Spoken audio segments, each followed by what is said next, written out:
মুদি দোকানে লেখা থাকে না, বাকি চাহিয়া লজ্জা দিবেন না, সময় চাহিয়া লজ্জা দিবেন না। পরবর্তী বক্তা। মাননীয় স্পিকার, এই 2টা মিনিট সময় দেন না। সময় নাই। AKM ফজলুল হক মিলন, গাজীপুর 5, আপনার সময় 10 মিনিট। 10 মিনিটে শেষ করবেন। ধন্যবাদ মাননীয় স্পিকার। বাজেট খুব সহজ জিনিস না। সীমাহীন সম্পদের মধ্যে অসীম অভাব পূরণের বিপরীত দ্বান্দ্বিক সমীকরণের একটা জটিল সমাধান হচ্ছে বাজেট। যিনি প্রণয়ন করেন, যারা প্রণয়ন করেন, এই সমস্যাটা তারা যতভাবে উপলব্ধি করেন, স্বাভাবিক মানুষের যারা সেটা উপলব্ধি করা সম্ভব হয় না বিদায় আমরা অনেকেই কথা বলে থাকি। মাননীয় স্পিকার, 55টা বাজেট দেওয়া হয়েছে স্বাধীনতার পরে। প্রত্যেক বাজেটই ক্রমান্বয়ে বৃদ্ধি পেয়েছে। অর্থমন্ত্রী বলেছেন মানুষের অভাব পূরণের জন্য, দেশের অগ্রগতির ধারার বজায় রাখার জন্য এই বাজেটকে বৃহৎ করতে হয়েছে। কারণ আমরা জানি অর্থনীতিতে একটা থিওরি আছে, ভিশাস সার্কেল অফ পভার্টি, অর্থাৎ দারিদ্র্যের দুষ্ট চক্র। এই দারিদ্র্যের দুষ্ট চক্র যখন অর্থনীতিকে আবিষ্ট করে ফেলে, অর্থনীতি একটা খাদের মধ্যে পড়ে, তখন সেটাতে তোলার জন্য বাজেট বৃহৎ করতে হয়। এবং এইটা অর্থনীতির আরেকটা সূত্রের সাথে, থিওরির সাথে সম্পৃক্ত। সেই থিওরিটি হচ্ছে বিগ পুশ থিওরি। অর্থনীতিতে একটা থিওরি আছে যাকে বলা হয় বিগ পুশ থিওরি, বাংলায় হচ্ছে বৃহৎ ধাক্কা তত্ত্ব। এই বৃহৎ ধাক্কা যদি না দেওয়া হয় তাহলে অর্থনীতি একটা নির্দিষ্ট স্তর থেকে উপরে উঠে না। এই সংসদে আসার পরে আমি সহ দাঁড়ানোর পরে খাল, বিল, রাস্তাঘাট, হাসপাতাল, শিক্ষা প্রতিষ্ঠান, এমন কোনো কথা নাই নাই নাই নাই অভাব অনটন। এটা বাস্তব এবং দাবি জানাটাও বাস্তব। কাজে আমি যদি কিছু চাই সেটা সংকুলান করতে হলে অর্থের প্রয়োজন। অতএব বৃহৎ বাজেট নিয়ে যারা সমালোচনা করেন, আমার মনে হয় তারা সেই ব্যক্তির মতো যারা একই ডালে বসে নিজের ডাল কাটা শুরু করেন, আত্মঘাতী কাজ।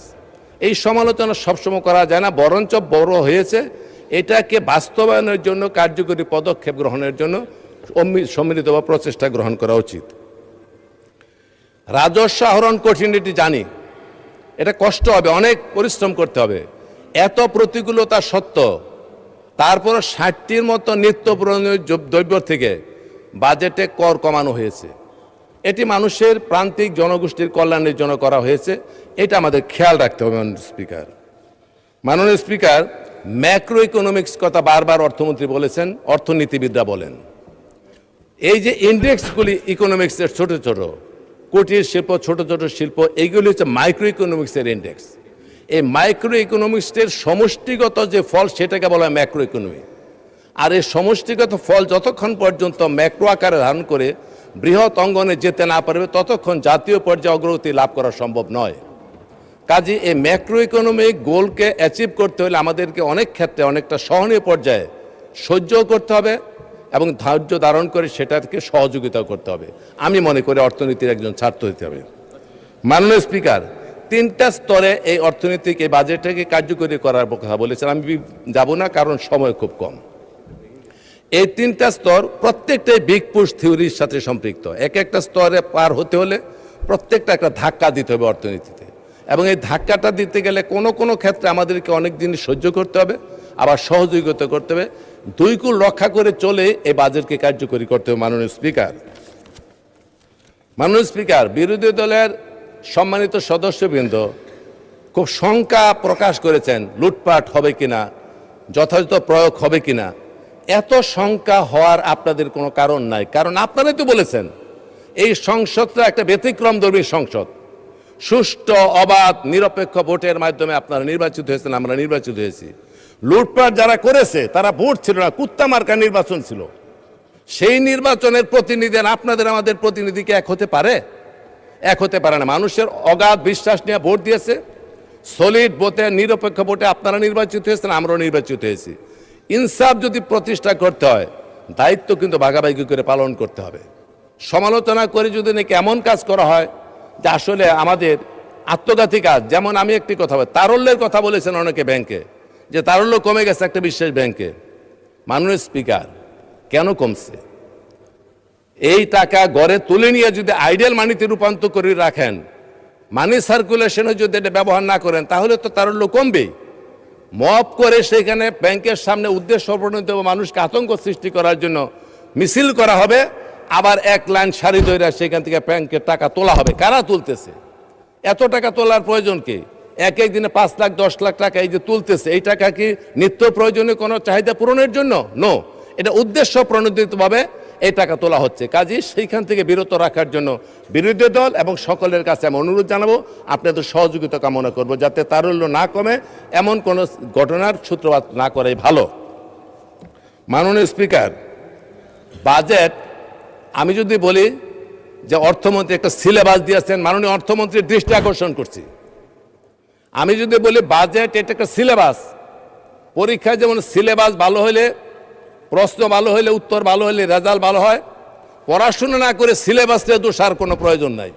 সিলেবাস তো দিল, আমি যদি পড়াশোনা না করি রেজাল্ট খারাপ হবে, এই জন্য সিলেবাস যিনি দিয়েছেন তার দোষ নাই। অর্থমন্ত্রী বাজেট দিয়েছেন একটা অর্থনৈতিক সম্বলিত একটা সিলেবাস। এই সিলেবাসকে যৌথভাবে কার্যকরী করার জন্য বিরোধী দল এবং ট্রেজারির দল এবং জনগণের যৌথ প্রযোজনার মাধ্যমে আন্তরিকভাবে কাজ করতে হবে, তখনই বাজেট হবে। আরেকটি কথা বলি, কেউ রাগ করবেন না, আপনারা বাজেট নিয়ে শঙ্কিত এত প্রকাশ করছেন, লুট হবে, বাস্তবায়ন হবে কিনা, এত শঙ্কা আপনারা প্রকাশ করার কোনো প্রয়োজন নাই। কারণ কঠিন জিনিস, জান্নাতের টিকিট যারা দেওয়ার জন্য একটা ভোট দিলে জান্নাতে যাওয়া যায়, এত সহজ পদ্ধতি দিতে পারেন, তো বাজেট বাস্তবায়নের জন্য কেন উদ্যোগ গ্রহণ করতে পারবেন না?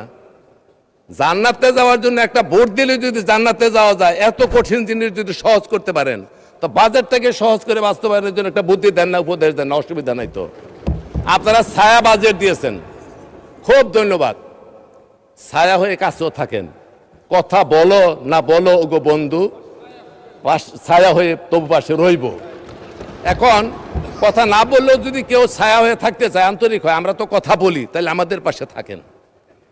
মাননীয় স্পিকার, সময় তো দিবেন না, 2-3 মিনিট দিয়ে আমি শেষ করে দিয়ে একটা গল্প বলে, বাজেট সম্বন্ধে কথা বলতে পারবো না, অনেকক্ষণ বলতে পারতাম, সুযোগ নাই। আকবরের নবরত্নের নাম শুনেছেন সকলেই, আবুল ফজল, ফৌজি, টোডরমল, বীরবল, তারপরে আপনার মানসিংহ, তানসেন, তারপরে আপনার আব্দুল করিম খানি খা, মোল্লা দোপেয়াজা। তো একবার আকবর বলতেছে দরবারে, এই বলেন তো দেখি আমার এই রাজ্যের মধ্যে রুগী বেশি না ডাক্তার বেশি? তো মোল্লা দোপেয়াজাকে বলতো বুদ্ধির রাজাহাজ নবরত্নে। তো বললো, হুজুর আপনার রাজ্যের মধ্যে ডাক্তারের সংখ্যা বেশি। তখন বলতেছে, এই প্রমাণ করতে না পারলে কিন্তু ক্ষমতা বুঝছো তোমার কি হবে। অন্য পারিষদ বর্গের হইচই করে, না স্যার এটা সাংঘাতিক টিটকারি করতেছে, কি করতেছে, আবার রুগীর চেয়ে ডাক্তার বেশি কেমন হয়। হুজুর আমার সময় দেন, 3 দিন প্রমাণ করে দেয়। দিলাম। 3 দিন পরে আর আয় না মোল্লা দোপেয়াজা। 7 দিন পরে ব্যান্ডেজ করে, হাতে ব্যান্ডেজ, মাথায় ব্যান্ডেজ, কোমরে ব্যান্ডেজ করে ঢুকছে। আরে তোমার কি হলো, তোমার কি হলো? বলে, হুজুর সানের বাঁধানো ঘাটে গোসল করতে গেছি, পরে গিয়ে মাথা ফাইটা রক্ত গেছে, হাত ভেঙে গেছে, কোমর ভাঙছে, জ্বর ঠান্ডা কাশি, আইতে পারি নাই। এই শুরু করছে। একজনে বলে, আরে প্যারাসিটামল খাইছ? এইটা বলার সাথে আরেকজনে বলে, আরে এটা প্যারাসিটামলে ভালো হবে না, সেক দিছো কিনা গরম পানির। আরেকজনে বলতেছে, তুমি টিটেনাস নিয়েছো না, তো তোমার সর্বনাশ হইব। আরেকজনে বলে, এটা হবে না, টাকার অভাব থাকলে, বীরবল বলতেছে, অর্থমন্ত্রী ছিল, বলে যে তুমি টাকা চাইতা, তুমি চিকিৎসা ভালো করে করো। আরেকজনে বলে যে না, এগুলি কোনো বিষয় হলো কবিরা জানতে হবে অন্য রাজ্য থেকে। আরেকজনে বলতেছে, না এটা হবে না, তোমাকে ইনজেকশন দিতে হবে।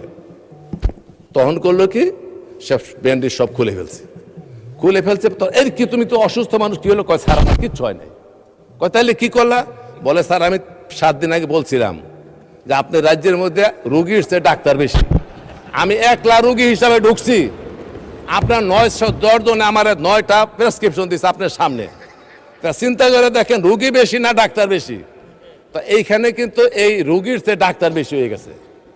বাজেট দিছে, এই যে উপদেশ দিতেছে, সারাদিন উপদেশ দেয়, খালি সমালোচনা, খালি সমালোচনা। আরে পদ দেখান। রবীন্দ্রনাথ একটা কথা বলছিল যে উপদেশ দেওয়া সহজ, উপায় বলে দেওয়াই কঠিন। এই উপদেশ দেন, ভালো উপদেশ দেন, সুষ্ঠু উপদেশ দেন, বাজেট বাস্তবায়নের জন্য কোনো অসুবিধা হবে না ইনশাল্লাহ।